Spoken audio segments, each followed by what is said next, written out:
Dernier marathon municipal hier soir à l'hôtel de ville avant les vacances. Le prochain conseil est fixé au mois d'octobre. Alors en ce lundi soir, nombre de dossiers ont été abordés et notamment un nouveau point sur les travaux du tram. Jean-Luc Paroissien, directeur de projet Cité Tram, a indiqué, photo à l'appui, l'avancement des premiers aménagements définitifs sur le tracé. Aujourd'hui, 80% des rails sont posés et la dernière soudure est prévue pour octobre prochain, avant l'arrivée de la première rame à Tours au centre de maintenance le 5 septembre. Elle roule déjà à La Rochelle, sur le site d'Étré, chez Alstom. Elle fait ses premiers kilomètres. Elle doit faire à peu près environ 1000 kilomètres sur le site d'Étré. Et avant janvier 2013, elle devra faire à peu près aussi 1000 kilomètres sur Tours, à partir donc sur le site entre Tours Nord, enfin entre l'avenue de l'Europe et le centre de maintenance. En attendant, les travaux se poursuivent et à ce jour, le site 4 a déjà indemnisé à hauteur de 650 000 € certains commerçants touchés par les futurs aménagements du tramway. L'opposition par les voix de Sophie Oconi et Bruno Lavillatte ont rappelé les difficultés rencontrées par certains d'entre eux et la nécessité de prendre en compte leur perte de chiffre d'affaires. Jean Germain s'est voulu rassurant en rappelant les efforts de la ville à prendre en compte chaque situation.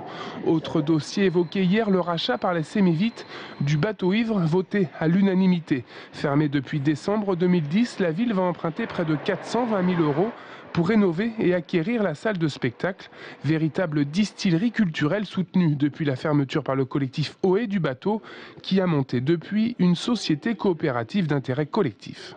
Ce qu'on peut espérer, c'est que notre société coopérative d'intérêt collectif puisse bien se monter et qu'on puisse démarrer une activité sereinement, c'est-à-dire avec un loyer d'un faible montant, avec une grande coopération, donc la ville, et on peut souligner que la ville coopère sur ce dossier maintenant clairement, et ça c'est bien, mais on peut aussi dire que pour le futur, il y a d'autres coopérations à venir, on espère les coopérations de d'autres collectivités territoriales.